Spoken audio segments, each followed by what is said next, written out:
Hello, everyone. Scott Zambelli here, and we got Jill joining in here. She's got her sound on. There we go. Is that better? Hopefully everyone can hear us. I think so. Let's see. We should be able to hear. I think everything's good. So chime in if you're watching. Just give us a heads up. We think we got everything hooked up correct. Brett is usually doing this on his side, but Brett isn't here. Brett is over in Florida, so having a good time. I'm extremely jealous. Of course, we always miss Brett when he's out of town and his mom, Connie. And I'm hoping they're having way better weather than we had when we were traveling. I'm sure they are. Yeah, hopefully. Yeah, we just got back from a fun trip to Vegas, Las Vegas. That was a lot of fun. We, of course, we went down to the Vegas Strip, but we also did a lot of other things like hiking at the Red Rock Canyon and other places. So we're going to be giving a review of Vegas and our various places to eat and things like that. Jill's going to share her tips. Oh, yeah. So I have not traveled much really ever. And so there was a lot of things I think you guys will laugh at that I can share about this trip. Hopefully you guys will enjoy this podcast. But I wanted to thank Scott for inviting me to join you guys. And just to join you. So. Yeah. So let's get into our sponsors really quick.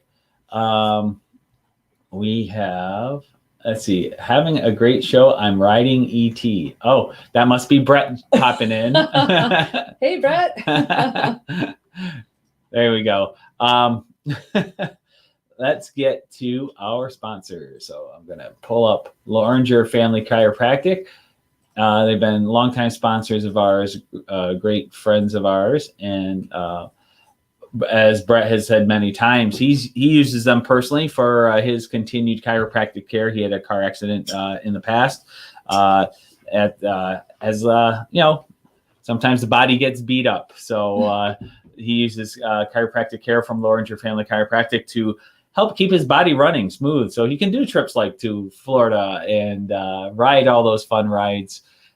Like Hagrid's. He's a big fan of the Hagrid ride at Universal Studios and other things. And then soon we'll be traveling for Comic-Cons again. That'll be exciting as well. But Loringer Family Chiropractic, they're great at what they do. They really are. I took my daughter to them for a while also for some issues she was having, and they did a wonderful job. So check them out. Their website is loringerfamilychiropractic.com, and their Belleville office is 734-697-4244, or their Dexter office, 734-426-3994. They'll take great care of you. Their website has a lot of great stuff on here too. Spine simulator. They got their different locations. You got their services spelled out here. So a lot of great things on that website. So check it out. And then our other sponsor is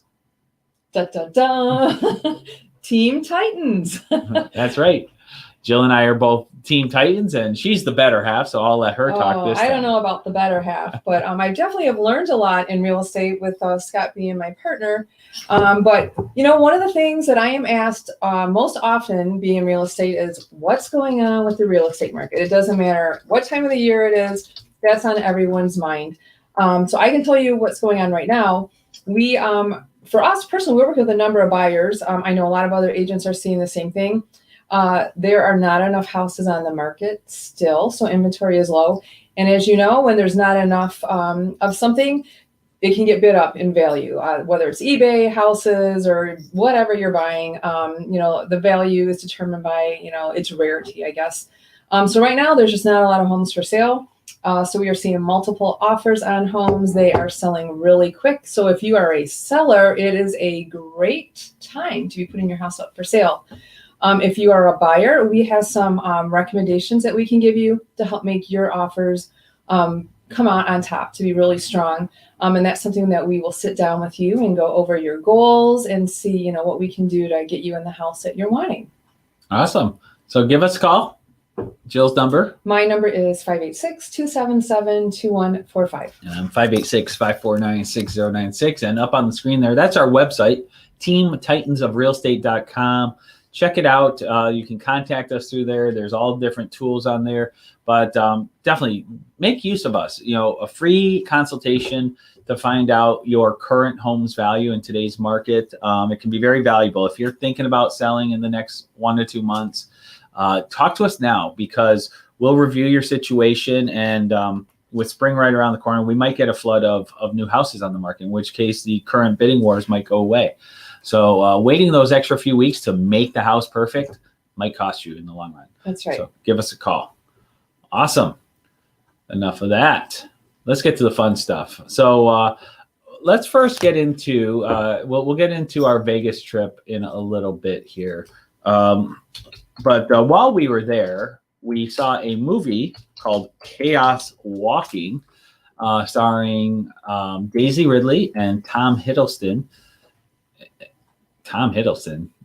Wait a minute. Tom Holland. Tom Holland. As I said, I'm thinking Hiddleston from who plays Loki in Marvel. As soon as I said, I'm like, Tom Hiddleston, he's not in this.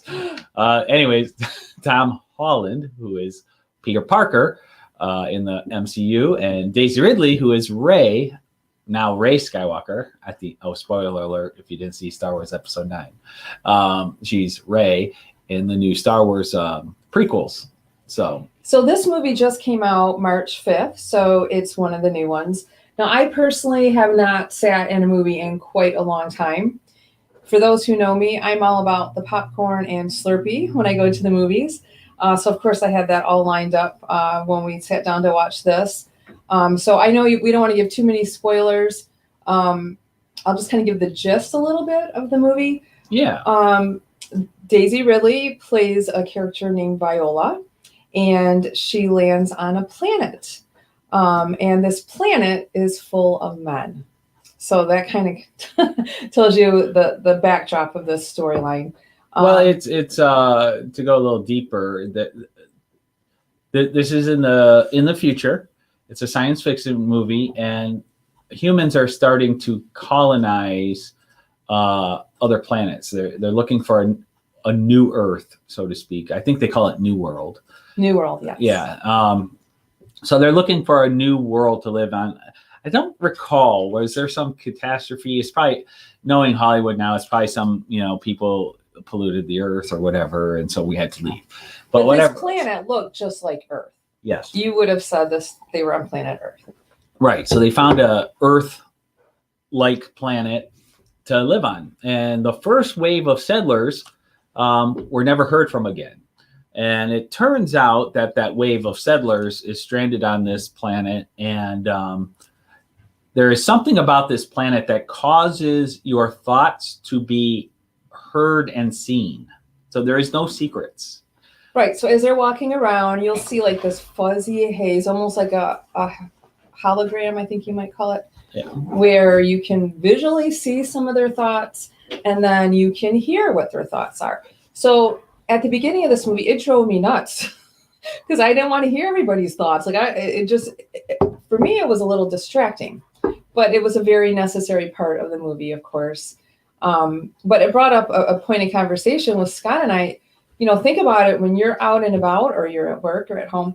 Our thoughts, there's a million a minute, and we're so used to our minds processing it that we're not paying attention. But when I watched this movie, I suddenly became very aware of just walking around and thinking, oh, there's a girl with a red jacket. Oh, the sun's out. Like, it's thought after thought after thought. And so in this movie, you're kind of getting the gist of what the men were thinking. Yeah. So for whatever reason, there are no women. Daisy Ridley is in the second wave of settlers, and they're coming to find out. They're trying to check up on the first wave is what's happening. And she crash lands onto this planet. And so from what we see, she's the only female at this point. The first female that many of these people have ever seen, because they've been there for like 50 years or something, stranded on this planet. So the younger children have not seen women in like 30 years or something. So anyways, she's hearing these thoughts, seeing the thoughts, but for some reason, which you find out in the movie why, you can't hear or see her thoughts. So anyways, action ensues and chaos ensues, chaos walking. And overall, I found it to be a fun movie. I thought the concept was unique to make these thoughts visible and hearable. It's interesting, like, how do you operate on a planet where everybody knows exactly what you're thinking? Like, even like a particular scene when she crashes, he's trying to protect her and he knows where she is. So they're like asking her, and he has to over and over again. He's just thinking to himself, I'm Todd Hewitt, I'm Todd Hewitt, I'm Todd Hewitt, because he's trying to override his other thoughts. And they're like, well, where is she? Where is she? They're asking questions. And then all of a sudden there's a split second. He thinks of the barn, and they see the visual of the barn appear in his thoughts. And they're like, oh, she's in the barn. So it was very interesting to see it that way. Very fun movie. The way they set this up, they could turn this into a trilogy if they wanted. Me personally, I definitely recommend seeing this movie one time. It's not a movie I think I'll buy or own or ever see again. If there's a sequel, I might go see it, but I'm not like, oh my God, I can't wait for a sequel to come out. So that's my opinion. I give it an A as far as a one-time view. It's a fun movie, action-packed. It does take a little getting used to at first with all the thoughts. Everybody's thoughts are going on. It's overwhelming at first, but I think you get used to it. Yeah. And I think they also tone it down a little as the movie goes on. Yes. I think the impact at the beginning is to give you that overwhelming feeling. I think it's on purpose. Well, one of the things I thought was kind of cute was, so the Todd Hewitt character is a younger gentleman, and Daisy Ridley's character was about the same age. So you can imagine men who have not been around women, what their thoughts would be when they first see a woman. So this is a PG-13 movie. I don't think it matters that it was This is a PG-13 movie, so they kept it pretty clean cut. But some of his thoughts it was cute. And you can see this is probably what the typical male at his age would be thinking. Yeah. Well, even like how her hair was different. Like so, he's like, oh, blonde hair. Like he's never seen blonde hair. Multiple times he'd be like, blonde hair? Yeah. I like her blonde hair. Yeah. So just random thoughts, but it was interesting. I thought they did a good job. I thought they also did a good job of replicating the thought pattern. I think generally speaking, when your mind is looking at things, it's not forming complete sentences. It's just like, oh, blue pen, scratch on wall, whatever. You're taking mental notes of things, but you're not forming sentence structure. I think they did a good job of how they structured everything to match random thoughts popping up. Well, like I said, it made me much more aware of my random thoughts.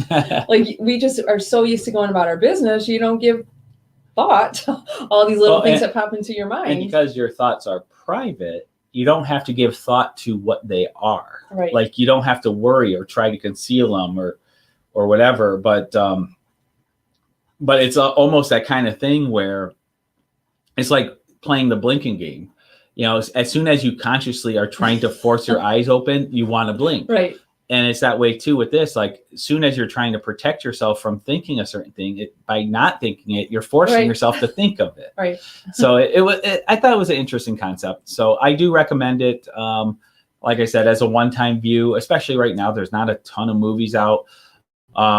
We did see some trailers come up that looked really good. Yeah. Also, we got King Kong versus Godzilla. That looks really good. Yep, that one looks pretty good. That's coming out end of March, I believe. There's another one called Nobody that I thought looked really good. I can't wait for that one to come out. The actor who plays Saul in Better Call Saul and Breaking Bad, he plays a character that's very different from what we're used to seeing him as, and it looks very intense and very good. So if you haven't seen it yet, check out the trailer for Nobody. It looks pretty good there. Was there any others? The Benedict Cumberbatch. Yes. What was the name of that movie? It's a spy movie from the Cold War era. He's a businessman in London. They recruit him to start spying on Russia. And that looks really well done as well. That looks good too. And he's such a good actor. He does these roles really well. So that's another one I'm looking forward to. Yeah, so it's nice to see that Hollywood is getting ready to produce some better movies than what we've had the last year or so. Well, a lot of these movies they've already made. It's just they've been on hold. They didn't want to release them while so many theaters were shut. But with New York opening, a lot of these companies are now releasing the movies they've had on hold for a year. So I'm looking forward to these ones with like Godzilla versus King Kong. That was supposed to be out a year ago, I believe. Yeah. So It looks good though. yeah, so it looks good. So that's our review of Chaos Walking. Go check it out. I think, like I said, it's a good one. It's worth to see, especially most people have not been to the movies for the last 9 months Right. or so. So if you're looking for, a pretty decent movie, you just want to get out of the house, I would recommend go see it. Or if you're Jill and you just want to go see a movie so you have an excuse Yes. to eat popcorn. Yeah, it's a great excuse. just to eat popcorn. So that's good. So we were on our little trip. It was a good time real estate wise, where all of our deals were in a certain position where it's like, you know what, we could skip out of town, escape the confines of Michigan, which was funny. We came across many people who are doing the same thing, whether they were from Michigan, California, probably New York, but the lockdown states, everybody's fleeing. They're ready to get on with life and just get a break. Which is from funny because everything. these lockdowns are designed to prevent the spread, but what they're doing is they're just forcing everyone to another location. In California, what we were finding out is they were bringing all of their youth leagues, the hockey teams and basketball teams, and all of those families were running tournaments in Vegas so they could escape California, and still have their children play sports. Found that interesting. No matter who we talked to from those other states, same thing, same attitude. Everyone was tired of these mandates. Everyone's tired of these lockdowns. Everyone's just ready to return to life. That's been the overwhelming consensus from the variety of people we talked to. We talked to people from Utah who they do something on rockets. They were supposed to go do a launch in California, and they couldn't get out of California fast enough. They hated it there because of all the rules, and so they were actually on their way back. But it was interesting. Basically, the major lockdown states are in the same boat we are here in Michigan, and most of those people had the same attitudes, which is why they were just like us, escaping escaping Michigan to go to Vegas and other places. Now, one thing I found interesting, like I mentioned, I don't travel much, so getting to fly is both a treat and terrifying to me at the same time. We did Southwest Airlines for our flight. We had a couple connecting flights, but one thing I found interesting was there was no, observing like a row between, or a seat between each other. Like it was a pretty full flight for all of the flights. So I think they've, kind of eased up on that a little bit. One funny story I have about one of our flights, we were on a newer plane, I believe, for one of the flights. The next flight that we got on, we were in our seats, and in the back of the seat was a flyer that talks about the plane. So you understand like the name of the plane, what it looks like, what to do in an emergency. So I see Scott take it out and he's looking at it. And then all of a sudden I hear him swear and say, "Oh man, if I would have known that, I wouldn't have booked this." So I'm already scared to death, right? Okay. Just to give a little context. All right. So in our flying, it turned out just a couple of days earlier, they re-enlisted the 737 MAXs. For those who don't know, those are the planes that were grounded for a couple of years. Because here's the problem. This is true in everything. Everyone wants to make everything smart. And the thing is, it doesn't become smart. There's no such thing as smart cars or smart planes or smartphones. They're only as smart as the guy who programmed them.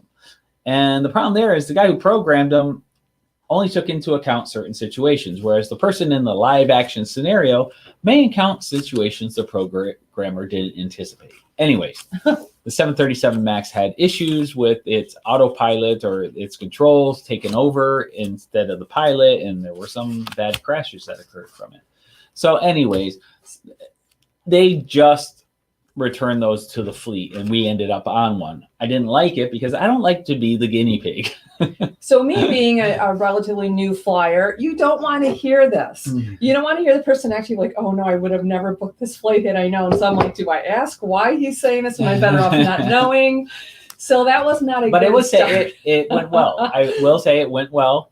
What's They do. interesting We- is we the made it older back. plane we went on later actually had a smoother flight, smoother Okay, takeoff. so here's smoother my landing. story about the older plane. So we get on, and it's like a dinosaur plane. I literally It's told not them- a dinosaur. I said, I feel like we're sitting in lawn chairs because the seats were so old, and the way that the armrests were. You know, like I've been in I go, older "These are planes than arch- that. these That are-" one, that was the 737 800, I think it was. I forget. But that was the predecessor to the Max, Yeah. and they are getting older, which is why Definitely. the 737 Maxes came out to so airlines could start replacing those. But what was interesting was that flight on the older plane was by far smoother in the takeoff and the landing. Yeah. The flight itself, I'm like, wow, I wish whatever this flight is, I wish the newer planes could have copied it. It was a very smooth And to be ride. fair, we had different pilots, so there could be different skill Right. levels. We also Yeah. had different weather patterns, so Yeah. there's other factors involved. But I'm a firm believer in the older stuff. Buy a washing machine. If you bought a washing machine, when we show houses that have like these 30-year-old washing machines, they're still running. They're still doing good. The new ones, they're junk after 5 years. Yeah. Now, something else I thought was interesting for those who maybe haven't flown in a while. I remember the times I flew, there being a little drink cart that's pushed down the middle aisle, and you'd get your choice of beverages, Coke, Pepsi, whatever it is you wanted. And then usually it was a choice of snack. You could get a cookie, you could get like a salty snack, or both. Now what they're doing is there's no drink cart going down the middle. But that's because of COVID.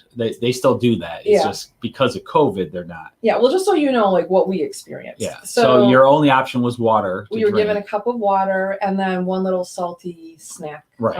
And they just carry a little plastic basket, I guess you would say.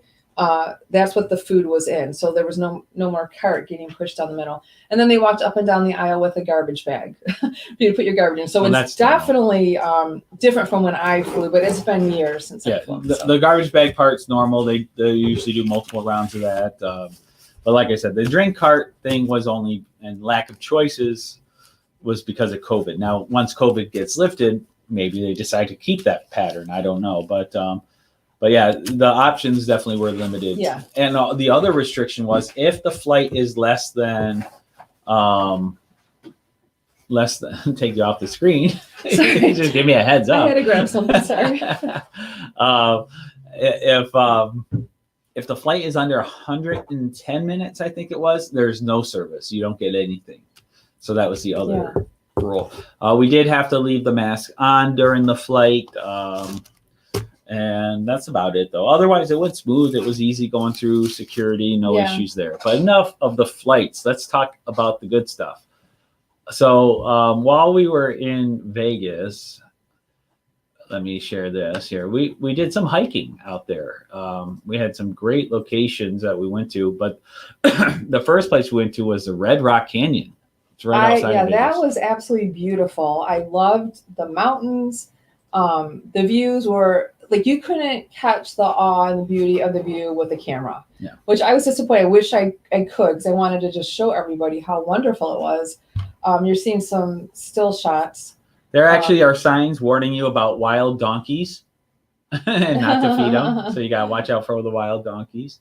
We did not see any donkeys.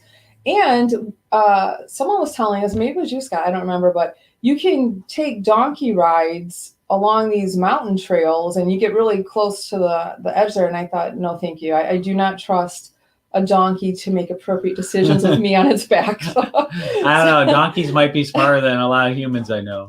Maybe better than Uber drivers. Yeah, right. But yeah, it was a lot of fun. It was a beautiful place. If you guys like to walk, we highly recommend the Red Rock Canyon. It was about a 20-minute drive outside of the Vegas Strip there. Very easy to get to.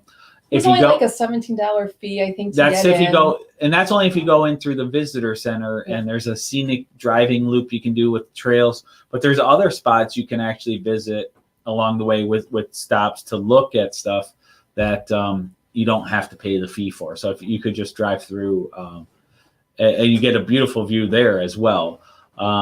But we highly recommend this. Like I said, $17-18 to get in, and that's for the car. So if you have like 3 or 4 people, it's very cheap. We did. There's different trails, and that are marked, and they're at different levels. We did a 3-mile hike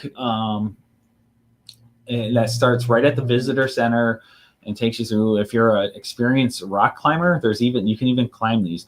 Now this picture looks deceiving here. You see these mountains back there. What you don't get in photos is the depth, the scale. You don't see that. These mountains are hundreds and probably thousands of feet tall. I mean, when we took our photos, and when you see the people, they're little specks. They look like little ants on there. It's so far and so high up. And I could tell a little bit of difference at the altitude, even where we were, but for experienced hikers, it would be no big deal. And the other thing you don't see, like in this photo that you see up here, almost as high as those mountains go, it goes down. There's a canyon part. So that goes down hundreds and hundreds of feet down too. So it's a really beautiful spot. You get a lot of variety of rocks. You got the red rocks, but then you have the black mountains that aren't far away. You got these rocks that you see here that have these cool layers of rock within it. So you get a lot of variety to look at. For me personally, I told Scott, I'm a Christian, and I said, when I'm in settings like this, I just feel closer to God. I don't know why. I think all the noise is away. You just get to see the beauty of the world that God created, and just absolutely gorgeous. Here you see some of the hikes that you can do. There's different trails. We did the Calico Hills here. We did the Moenkopi Loop combined with the Calico Hills. We did a portion of the Moenkopi and then we went over to the Calico, did that. But there's these other ones also, and there's such variety in what everything looks like too. So it's really cool.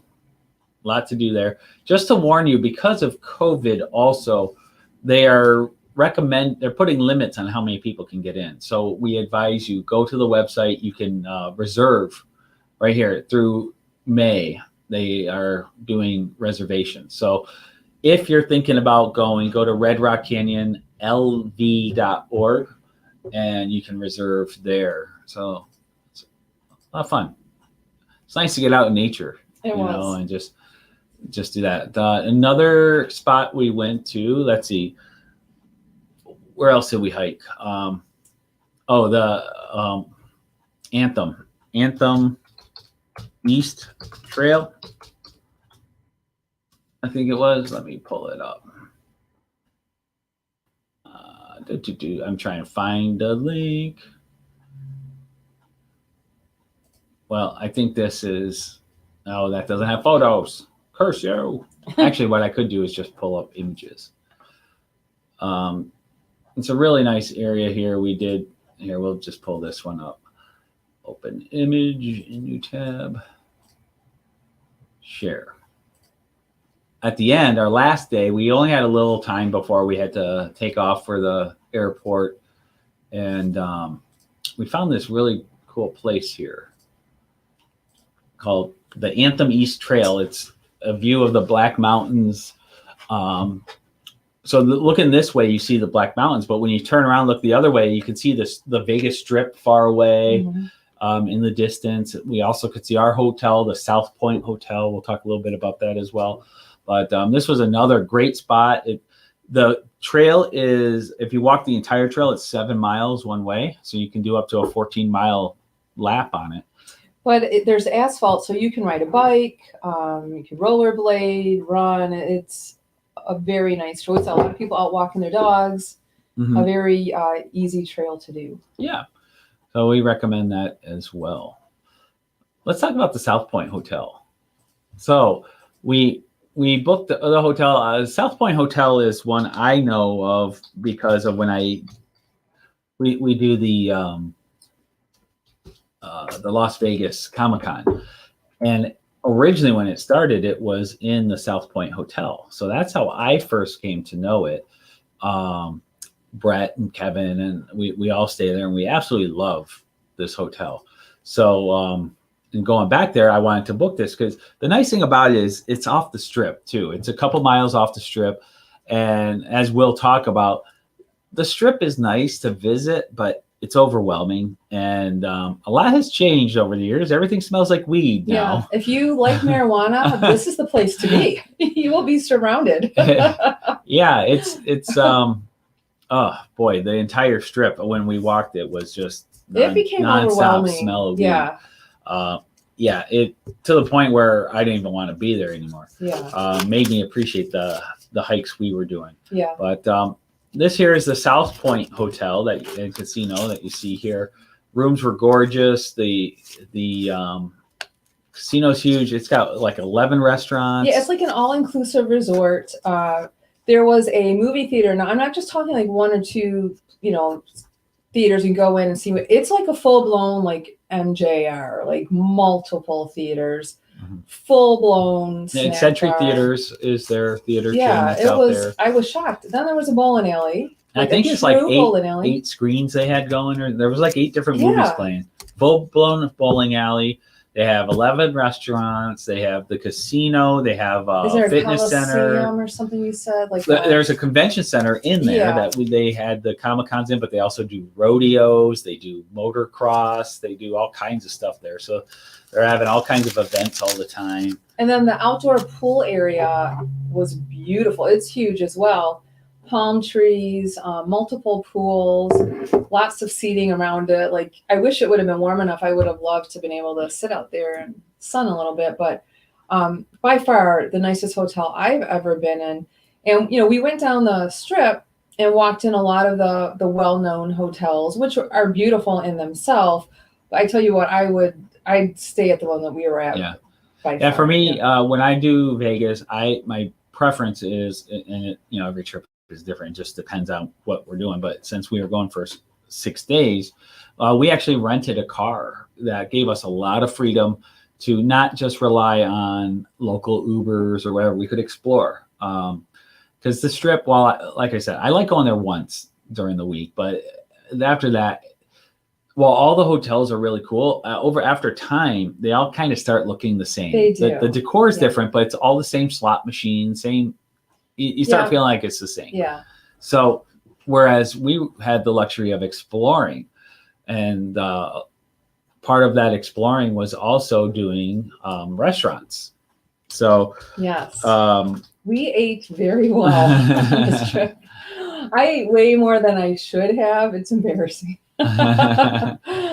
Yeah. So one of the places we ate at is called the Hash House A Go-Go. Actually, I think that was our first. That was our first. I think it should be called "Put on 10 pounds a go-go" because the size of food they give you is ginormous. It is. It's a really good, great restaurant. If I recall correctly, the original one is in San Diego, which Brett, Kevin, and I have eaten at. We've eaten at the one in Vegas on the Strip in the Link. The one we ate at was on Sahara, I believe, which was closer to the South Point Hotel. That was delicious. Here's their different. Here we go. So San Diego, the original, ate there. The Link I've eaten at. The West Sahara one is the one we ate at, which was wonderful. Let's see if we can view it. So good. All right. So this is the location we were at. Their food is insane. Let's see if we can get any photos here. Now, I ordered the fried chicken and waffles dish. There it is there. It was huge. I had never tried it before. I always had wanted to. The first time I ever heard of this dish, I was at a wedding years ago. And for the guests who stayed like to midnight, I think it was, they had served a normal dinner early in the evening, but if you stayed till midnight, they were going to give fried chicken and waffles for everybody to eat. So I ended up not staying that late. I didn't get to try it, but that was the first time I ever heard of that combination. And I thought, how in the world did they even come up with this? But I wanted to try it. What evil genius. I know, I wanted to try it. It was phenomenal. My particular dish came with fried leeks. So they're almost like these thin onions. I don't know. Somehow it worked. But, you might be asking yourself, how does syrup and fried chicken go together? The only thing I can say, I grew up in a Southern family, so we had lots of fried chicken growing up. and sometimes chicken can be dry. And so one of the ways I dealt with it was I would put honey on my chicken just to kind of add a little sweetness, a little flavor. This reminded me of that kind of taste, like as if I had put honey, but it's syrup, of course. But it works. That crunch and salt of the chicken goes great with the sweetness of the waffle. And then, this picture here on the screen is Jill with her dish. Yeah. You can see how huge it is. I have no shame. I was proud of that dish.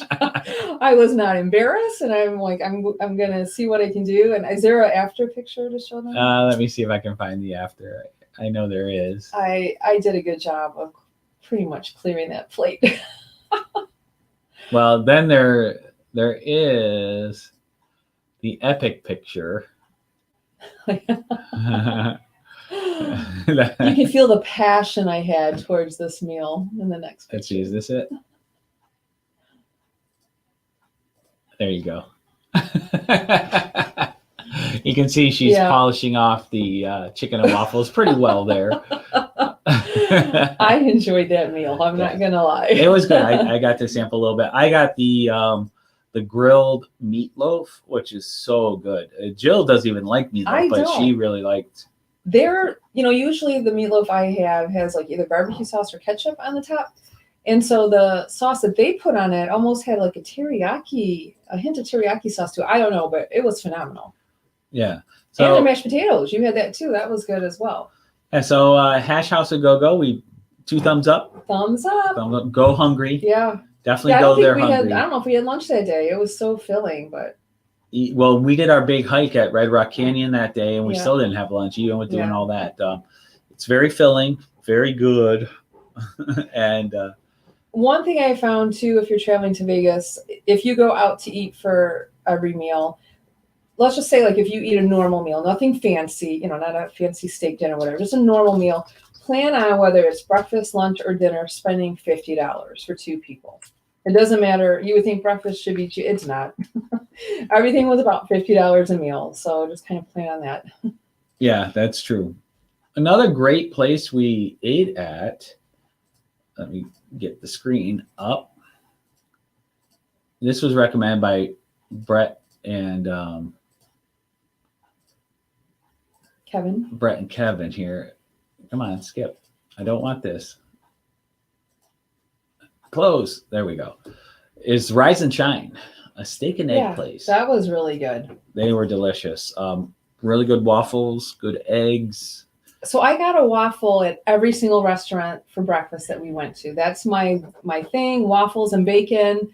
I never have it. So I let myself, like I said, I ate really bad for this trip, but I allowed myself to be bad. But their waffles were very good. Yeah, they were very good. So we recommend that one as well. And then last but not least for breakfast places, well, we also did the Broken Yolk, which is a regular stop for us in San Diego. Their food is wonderful. Also, our food was cold this time, but I think it was our waiter because he was a talker, and I kept seeing him talking with all the other people, and I'm pretty sure our food was done, and he just took forever to get it. So we ate it. We didn't send it back. It was still good, but it wasn't. If it was hot, the meal would have been perfect. Yeah. And then last but not least, what was our last breakfast place? The Yolk. No. I think this one you have up now was our last one because they gave us that free muffin. Oh yeah, Rise and Shine gave us a free muffin for eating there. That wasn't it. It wasn't that one. I looked at the Egg Works. Oh, that's right. That's right. Yeah, they were so kind. They said because it was our first time there, they gave us a warm muffin to eat while we were waiting for our breakfast to come. Yeah, Egg Works Las Vegas. This one we found on our own, and they were really good.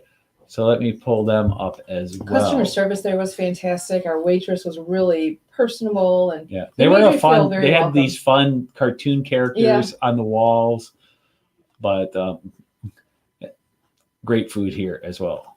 Were they the ones? They were the ones that gave us the free muffin. The free muffin. It was Egg Works. Yes. Yeah. And that's one of the fun things about vacationing.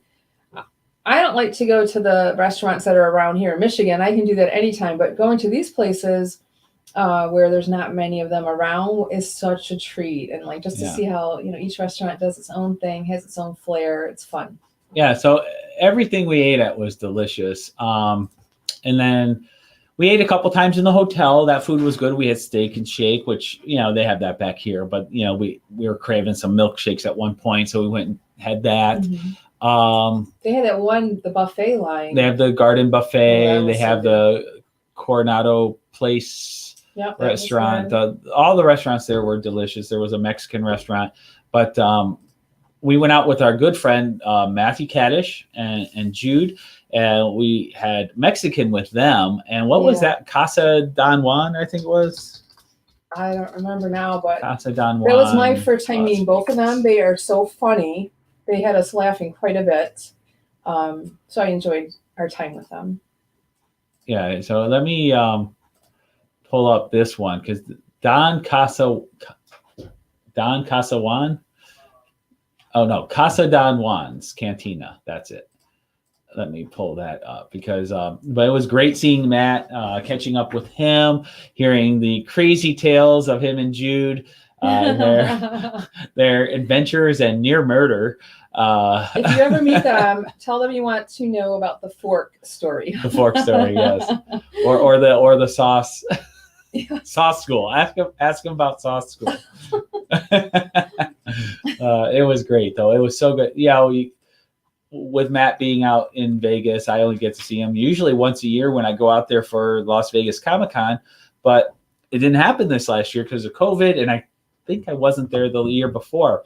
I wasn't able to go to Vegas, so 2 years in a row. So it's been 3 years since I've seen him. But here's the Casa Don Juan's website. Great food here as well. I had the chimichanga. I really like that. And I had the cheese enchiladas. Probably most of you may have already known this, but apparently there's two sauces. There's like a red sauce and a green sauce. That was my first time trying the green sauce. Loved it. So I'm going to get that going forward at whatever Mexican restaurants I go to. But another thing that was interesting was the fried ice cream. I've gotten that at different restaurants. I've made it at home many times. But one thing they did differently that I've not personally seen is they added Fruity Pebbles to the outside coating of the fried ice cream. So that was a little bit different. It was fine. Tasted okay. Yeah. So good stuff. Another restaurant we recommend. All right, let's move on. Now this is the part of the show everyone's been waiting for. Jill is going to reveal the secrets of slot machines. Yeah. Now, just for full disclosure, these secrets we should have read about before we went on our trip. But we had budgeted ourselves $50 each, $100 per day to lose in Vegas. So that would have been $600. Yeah. And at the end of it all, where did we end up? I think we lost $17 total. So in the end, we lost 17. So I all consider that entertainment. Yes. For only so I consider that a gain of $583 since we were budgeted to lose it. Yeah. So with that said, tell us a little bit about what you've heard about slot machines. So let me preface, I am not a gambler by any stretch of the imagination. I view when we did play the slot machine, I view it as how much money do I want to spend to be entertained right now? And if I should make some money on it, great. If not, this is what I'm willing to pay just for my entertainment for the day. So that was my view on the gambling part of it. But like Scott said, I wish I would have thought to look this up before we went. There's quite a bit of information that would have been useful for us. I'm going to start out. There are over 160,000 slot machines in different locations. And this is as of 2000 and let me get my glasses on here. 2019. The average rate of return for a slot machine is somewhere between 75 and 98%. So if you put in $1, that's a big range. If you put in $1, you might get 75 cents back. You might get 98 cents, or you might lose it all. But the average is 75 to 98. Now, to be fair, $100 of our spending was on bingo. We did a bingo at South Point. Oh yeah. We lost on that. So let's back that out. So we spent $500. We invested $500 in our entertainment. And we got $483 back. So what's 483 divided by 500? 96%. Yeah, so that's a good one. So we had a 96% return. On our money. And since you brought up bingo, I'm just going to really quickly mention and maybe many of you already knew this. Again, I don't play bingo, but so you spend an X amount of money. They tell you, you know, what the highs and the lows are. I'm trying to get this so the sun's not like right in my face. It's not going to work. Yeah, maybe this will work. Okay.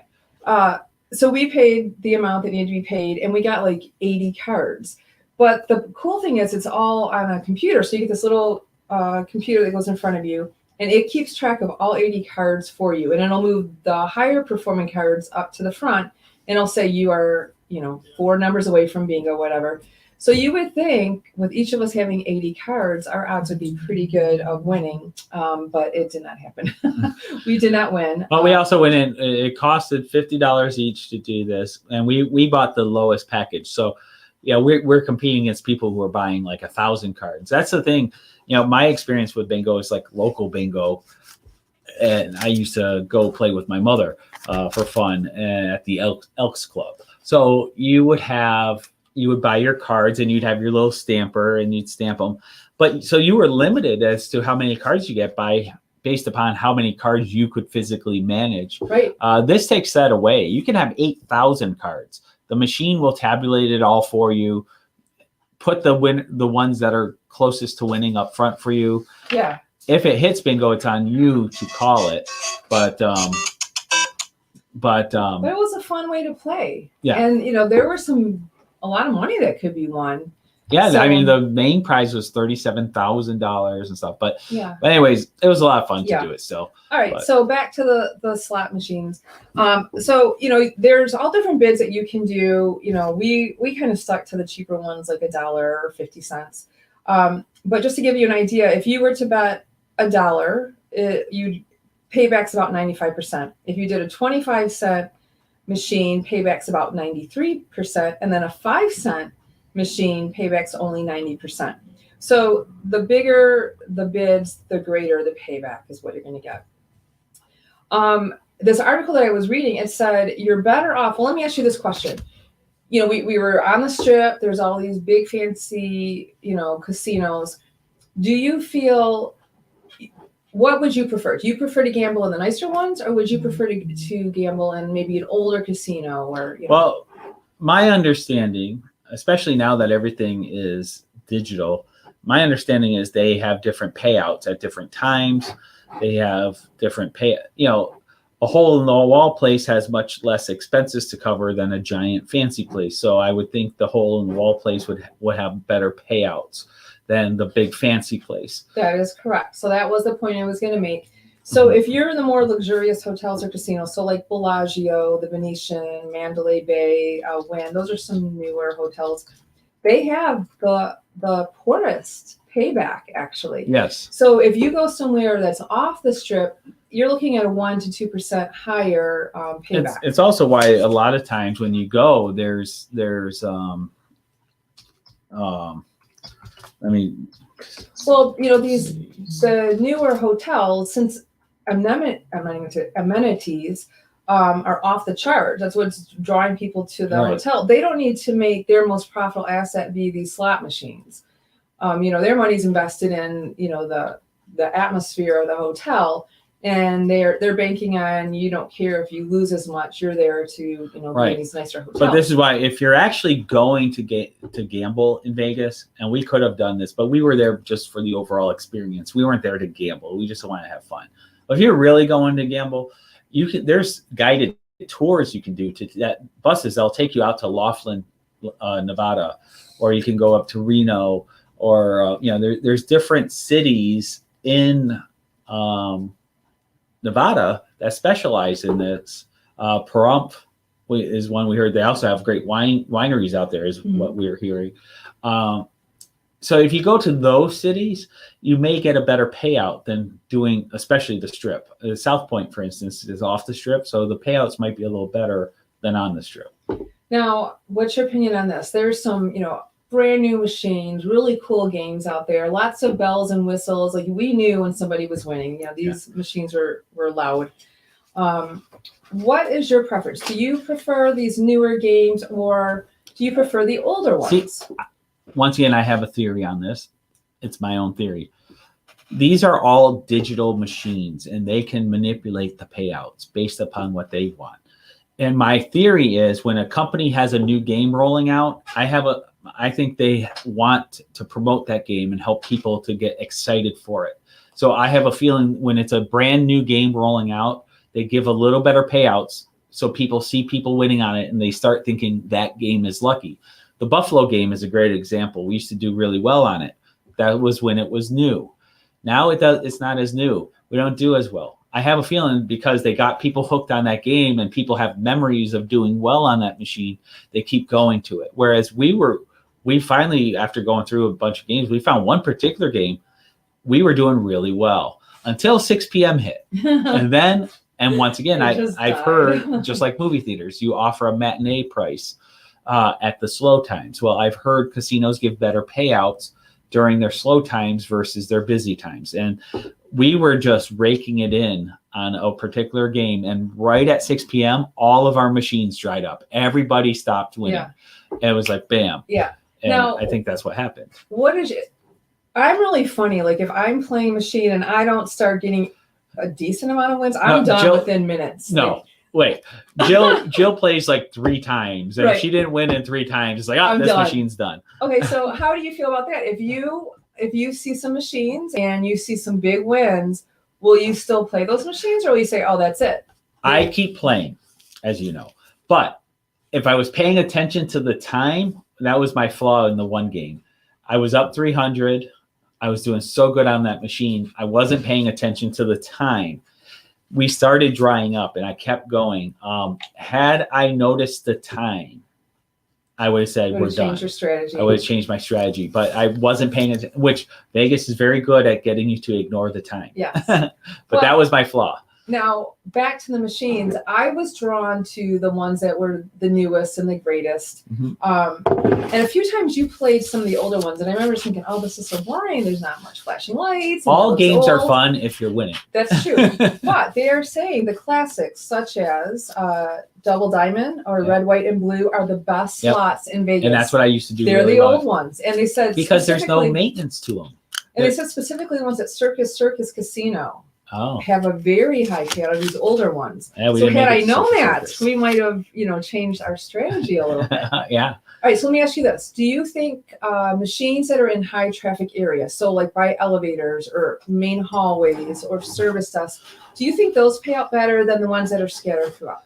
Well, that was our theory with the particular machine that we did really well at. My theory was it pays out well during high traffic times because, like during check-ins and stuff, because they want the incoming people to see that there's winnings and to whet their appetite. And twice we got up over 300 on those ones. Yeah. Once we figured it out, we would play, win, move to the next one, play, win, move to the next. We just kept working down, and it was working. Yeah. We were doing really good on those. But as all things, then you overplay, and then you end up donating it back to them. All right, so I'm only going to make a few more points because I know we're running out of time here. But what are your thoughts on slot machines that are at airports, convenience stores, grocery stores? Do you think they pay out better or worse than a casino? Well, my theory on that is they pay better. And the reason being is it's not their profit center, so they can make the casinos. They can make that their loss leader. Those who understand business, a loss leader is an item that you're willing to make no money or even a little bit of a loss on to get people in the door so that they then continue spending on the other things that you actually do sell. Way back when I worked at Meijer for my first job, the loss leader at the time, I don't know what it is now, was diapers.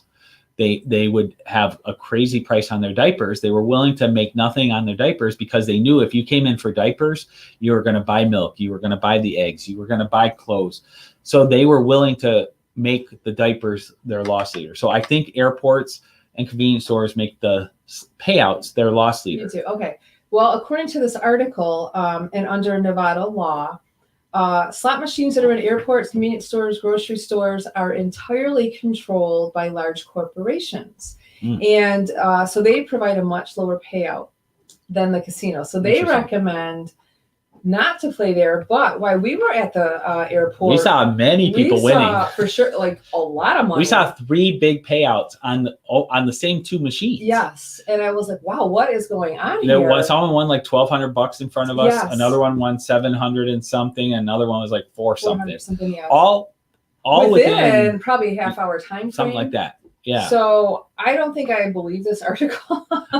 Well, to me, like an airport, they make their money off of the fees they collect from the airlines. They make their money off of the food concessions.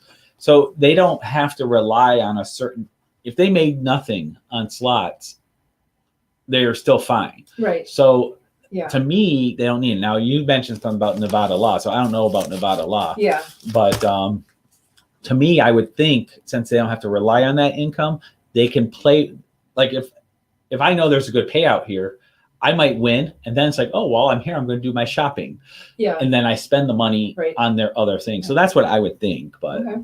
Well, I'm just going to make one last point here. So the worst place to play slots in Las Vegas is at, this is per the article, Palms Resort. They only have a 94% payout. The best place to play slots is at a casino called Fitzgerald Casino and Hotel. It has a reputation of having the highest payback. So maybe check out the Fitzgerald Casino next time. I never even heard of the Fitzgerald. I have not either. Interesting. Oh, there you have it. Yeah. Some other things. Let's see. Anything else that pops in your mind? An update about Kevin's. Well, we'll do that. Anything else on the casino or the Vegas trip? No. I'm trying to think if there were other places we stopped at. There were so many other things we wanted to do, but even within 6 days, like we wanted to go to the Grand Canyon, but we had historic weather. Oh, yeah. Like twice a year they get rain. Well, we were there for that twice a year. We had 2 or 3 days of rain. The temperatures from Michigan followed us there and then followed us back. Yes. So we met, they had 80-degree weather before we got there, high 70s when we left. Yeah. While we were there, we were in the 50s or lower. We had 50-mile-per-hour winds one day. So we had hail. The hail.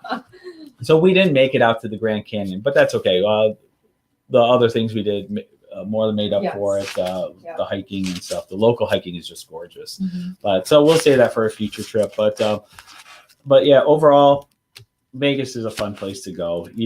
Everyone thinks all you can do there is drink or gamble. There's way more to do out there than that. So check it out and let us know what you think. Yep, definitely a great vacation. This past week, since the last show, Kevin Meinert's Kickstarter for Poe Macabre Master Issue 2 officially ended, and it's successfully funded. Everything's done on that project, so he is now sending the order out. So he'll be shipping soon. So if you did back that, thank you, and keep an eye out for your rewards arriving. I'm looking forward to getting mine. Yeah, and then let's see here. Do I have?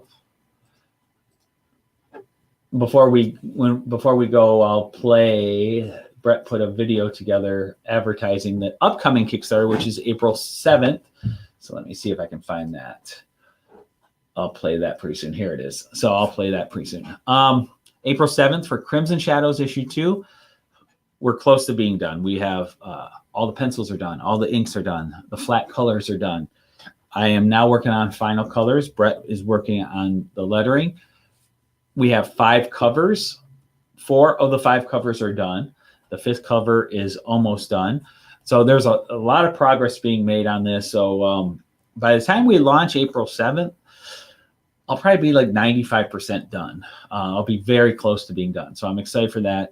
So once again, once we are funded, we will be able to send everything to the printer and get those out. I'm hoping to add trading cards to the mix on that also. That'll be fun, revealing some of the upcoming characters in the Crimson Shadows universe. So good stuff. Jill gets sneak peeks of everything. Yeah, you guys are going to love what's coming out. I'm telling you, he is a very talented artist. I am completely amazed. I appreciate that. And Crimson Shadows, the nice thing though is we have a good team. We have a solid team, and all of us make each other better every step of the way. We got amazing talent on this, and you guys aren't going to be disappointed. We have some great guest artists. We got Sean Forney doing a special cover that he's working on, and then we also have Dale Gruber, who did a phenomenal cover. Yes, It's he going to be did. our Ultra Edition cover. Yeah. So looking forward to that. So anyways, I'm going to go ahead. I'll play the Crimson Shadows video followed by our credits. But so until next time, thank you. We'll have Brett back in the studio then. And you guys take care. Bye. Bye.